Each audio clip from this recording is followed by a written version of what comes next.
Jeff? Yes. 22? Excuse me? You're 22? All right, great. Yes, sir. What's up, buddy? I have a hard time with women. Mm-hmm. I find myself, I think I'm fairly attractive. I'm successful. I own my own company. What a talker. CEO. All right. What kind of company is it? Consulting company. We do business technology consulting. And fairly high tech, somewhat, but I'm not too much the turbo geek, so to speak. He's not. You're not a geek? No. I don't think I am, at least. All right. And most people tell me I'm not. I see. Very much can relate to other people when I talk to them, most of the time at least. Uh-huh. But just for some reason, I can never find a decent girl. It's like the crazy ones are always attracted to me, and I don't know what to do. Every time I go out there, eventually I'll meet one. Yeah. Even if I try, or even if I don't try, eventually. Hold on, this phone's driving me nuts. He'll meet one, what, a crazy one? If he goes out, he'll meet a crazy woman, even if he's trying or not trying to meet a woman. I think a guy like this who's really into his business, not in school, young, he's got to rely on his friends. Does he not? I was just going to say, or even one of those services to meet people, sort of increase the efficiency of them. Absolutely. Buy a whore. I agree. Jeff. Yeah. Drew says get a whore. No. That's what I heard him say. No, not those services. There are dating services out there that I have friends in your kind of position that use, and they're very happy with it. Yeah, but the dating services they're really, really expensive, and they guarantee no results about. They're very expensive, but it increases the efficiency of the marketplace for you. Yeah. Well, it's not even efficient in the marketplace. I have plenty of time to go out and meet all the people I need to meet. It's just the ones that seem to be attracted to me and the ones I seem to meet are just a little bit odd in the end. What are you looking for? That's not even the point. What I'm looking for, actually, for my age, I feel that I'm a pretty homely kind of person, and I tend to like homespun.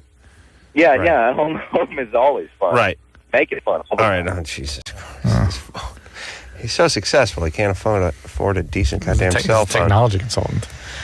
All right, listen, he was telling us that. Oh boy, Jeff sounded boring, didn't he?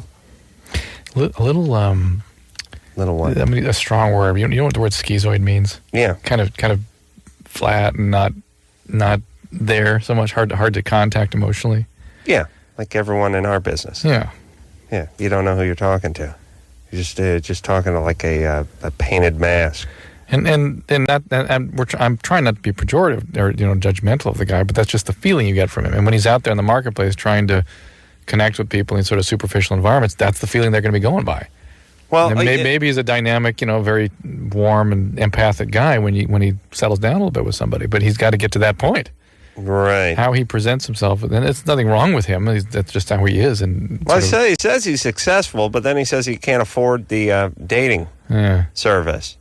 I don't know. I think those dating services, I know we make fun of them and everything, but the ones that are sort of legit, they just give you a whole big list of people.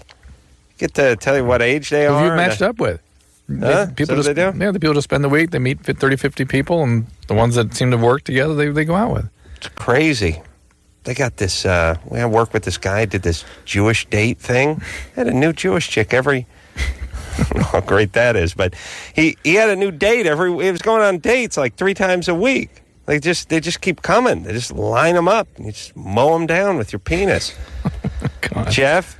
Yeah. Okay, look, I don't know what to tell you because you're meeting a lot of people. I think you should try that dating thing too, but you got to be yourself. I mean, don't talk about your business. I know you're a go-getter and everything.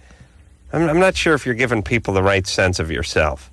Right. All right. The last thing I talk about anytime I go out is about my business, and I almost feel like sometimes I should, because I feel like that might make more of an attraction to most of the women that I meet.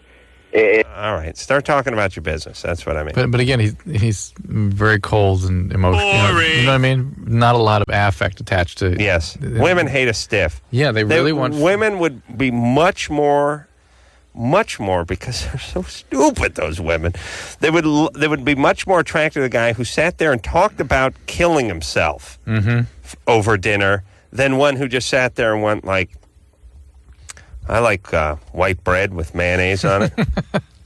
And I enjoy a nice American automobile. That's my main mayonnaise. I'm a Taurus fan. I like a V6. I'm not a V8 guy, but I'm willing to step into a V6. I like a nice beige velour interior. And I root for whatever sports team is doing well at the time. That's what I'm about. I got one of those mustaches that doesn't look very good on me, but I insist on wearing it. Wouldn't they rather have a guy who was like threatening to kill himself? There's something to do. They call it emotionally significant conversation. When the conversation is emotionally significant, they're in. I'm completely convinced I could go out to dinner, explain to a girl how I tried to commit suicide on a number of occasions, and a couple of bisexual experiences, and reel her in more than going on a date with her and just talking about nothing and being sort of flat. Provided that you didn't seem desperate or need her because of these awful feelings you were having. Right. In fact, now that you not need her, you don't want her around. You're alone. You're a man who plays by his own rules. Yeah. Then you're in. Yeah. I'd tell her, like, well, I tried to kill myself a couple of years ago because my girlfriend wanted me too much physically. You know? It was a lot of pressure. I couldn't cope. And the bisexual experience, same thing. I was just getting tired of women pawing at me.